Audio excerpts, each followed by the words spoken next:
देखिए, ओबीसी के अंदर पूरी 2650 जातियां हैं, जिनमें 102 जातियां ऐसी हैं जिन्हें पूर्ण रूप से 27% का आरक्षण मिला है। 900 जातियां ऐसी हैं जिन्हें सिर्फ 2% का आरक्षण मिला है, और बाकी की जातियां ऐसी हैं जिन्हें यह तक नहीं पता कि आरक्षण होता क्या है। आप अगर डेटा एनालिसिस देखें गूगल पे जाके, तो आपको सारी चीजें क्लियर हो जाएंगे। ये बात करने का सिर्फ एक ही रीजन है कि जो बिहार के अंदर जातीय जनगणना हुई है, उसको लेके पूरे सियासत में तहलका मचा हुआ है। किसी भी पार्टी के कोई भी ऐसा नेता नहीं बचा होगा जो इस जातीय जनगणना पे ना बोला हो। देखिए, जाति जनगणना बिहार के अंदर हुई, होनी भी चाहिए, अच्छी बात है, लेकिन 2024 के चुनाव से पहले ही क्यों?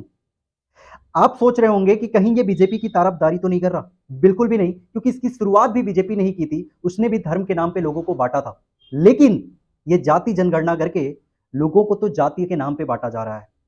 जातीय के नाम पे बांटा जा रहा है नहीं, बल्कि लोगों को यह बताया जा रहा है कि तुम तो इस जाति के हो, तुम तो कमजोर हो, तुम कुछ नहीं कर सकते, तुम्हें सहारे की जरूरत है। जानते हैं ये 2024 के चुनाव से पहले ही क्यों किया जा रहा है? क्योंकि इसके पीछे भी एक बहुत बड़ी पॉलिटिक्स है। पॉलिटिक्स ये कि जैसे ही जाति जनगणना हुआ, इन नेताओं को पता हो गया कि कितने जाति के लोग कितनी संख्या में हैं। अब जिन जातियों की संख्या बहुत ज्यादा होगी, उन जातियों के लीडर को बहुत आसानी से टिकट मिल जाएगा, और कोई भी पार्टी उन्हें बहुत इजीली टिकट देगी, और वो जाके अपने ही जाति के लोगों को मूर्ख बनाएंगे कि मुझे वोट दो, मैं सरकार से तुम्हारे हक की चीजें दिलाऊंगा। ये एक तरह का बहुत बड़ा स्कैम है जो लोगों को समझ में ही नहीं आता है। लोग सोचते हैं कि मैं तो अगर यादव जाति का तो हूं, तो अगर यादव जाति का लीडर है वही मेरे लिए सोच सकता है। ऐसा क्यों? भगत सिंह तो सिख थे ना। उन्होंने आजादी दिलाने से पहले, उन्होंने फांसी पे लटकने से पहले ये तो नहीं सोचा था कि मेरे फांसी पे लटकने से सिर्फ सिखों को आजादी मिलेगी। उन्होंने तो ये सोचा था कि अगर मैं कुछ ऐसा कर जाऊं जिससे मेरा पूरा देश आजाद हो जाए। बहुत सारे ऐसे लोग हैं जिन्होंने जातियों को साइड में रख के पहले देश के लिए सोचा है। अगर मैं आपसे पूछूं कि धर्म के नाम पे बांटा गया, फिर जातीय के नाम पे बांटा जा रहा है, इन दोनों में तो मैं ये मानता हूं कि धर्म ही बढ़िया है। कम से कम धर्म के नाम पे लोगों को एकजुट तो किया गया, लेकिन जातीय के नाम पे अलग अलग कास्ट के रूप में लोगों को बांटा जा रहा है। अगर मैं चलूं थोड़ा सा पहले, आज से 200-250 साल पहले, जब हमारा भारत गुलाम था, लोगों को बैल के कोल्हू की तरह जुतवाया जाता था पकड़ के। तब ये नहीं देखा जाता था कि ये तो ठाकुर साहब हैं और ये पंडित जी हैं, ये तो यादव हैं और ये कोई हरिजन है। सब लोग साथ गुलाम थे। तब सबने साथ मिलकर आह्वान किया था कि देश को आजादी दिलानी है, और सबने साथ मिलकर आजादी भी दिलाई थी। लेकिन जब से हमारा देश आजाद हुआ, ये जातीय का भेदभाव बहुत स्पीड से बढ़ा है, और इन सब चीजों के बीच में इन नेताओं का बहुत बड़ा फायदा हुआ है, क्योंकि इन्हें वोट मांगने के लिए एक मुद्दा मिल जाता है। लेकिन हम जैसे युवा और बहुत सारे ऐसे बेरोजगार लड़के जो हर रोज इस उम्मीद में रहते हैं कि काश कोई जॉब मिल जाए जिससे 2 वक्त की रोटी कमा सकें, उन्हें भी इन जाति के भेदभाव में बांट दिया जाता है और उनकी उम्मीदें टूट जाती हैं। आज अपना देश बहुत तरक्की कर रहा है, इसमें कोई दो राय नहीं है। बहुत बड़े बड़े देश आज भारत का लोहा मान रहे हैं, इसमें भी कोई दो राय नहीं है। लेकिन देश के अंदर जाति के नाम पे लोगों को बांटा जा रहा है।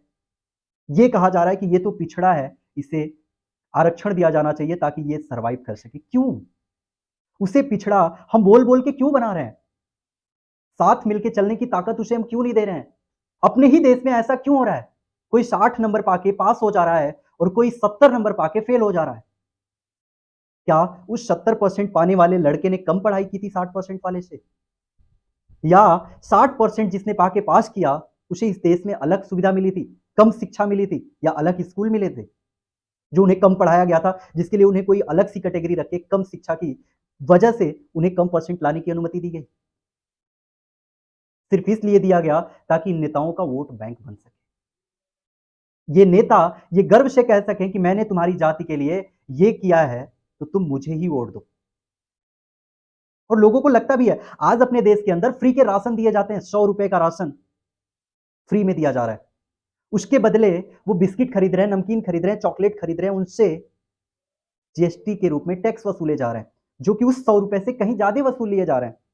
आज अपने देश के अंदर जो पेट्रोल मिलता है, उस पर बहुत ज्यादा टैक्स लगाए जाते हैं, और यही पेट्रोल अगर कोई और देश खरीद के ले जाता है, तो वहां वो टैक्स माफ कर देता है। फिर हमारे मन में ये आता है कि पेट्रोल तो हमारे लिए बना ही नहीं है, पेट्रोल तो अमीरों के लिए है जिनके पास बड़ी बड़ी गाड़ियां हैं। पर सच ये है कि पेट्रोल की वजह से हर जाति, हर समुदाय और हर गरीब, हर अमीर को इफेक्ट करता है। जब हमें ब्लड की जरूरत होती है, जब हम ब्लड बैंक में जाते हैं, तब हम ये नहीं देखते कि ये किस जाति का ब्लड है। तब तो हमें अर्जेंट नीड होती है और हम किसी भी जाति का ब्लड मिले, बस ग्रुप मैच होना चाहिए और ब्लड लाते हैं और यूज करते हैं। तब तो हम नहीं देखते कि ये किस जाति का ब्लड है, हम अपने अंदर डालेंगे तो हम अशुद्ध हो जाएंगे। वहां जाति का कोई जनगणना नहीं होता। जब हम हॉस्पिटल जाते हैं तो हम अपने जाति का डॉक्टर भी नहीं देखते। एक ब्राह्मण अगर हॉस्पिटल में एडमिट हो और कोई एक डॉक्टर हरिजन हो, तो भी वो इजीली इलाज कराता है। वहां जाति का कोई भेदभाव नहीं होता। तो फिर ये जातीय जनगणना क्यों? ये जातीय जनगणना अपने देश के अंदर एक ड्रग्स की तरह है। लोग भले ही कहते हैं कि जातीय जनगणना होनी चाहिए या नहीं होनी चाहिए, इस पे आपकी क्या राय है? कमेंट सेक्शन में मुझे लिख के ज़रूर बताइएगा। मिलते हैं अगले वीडियो में, तब तक के लिए धन्यवाद। जय हिंद।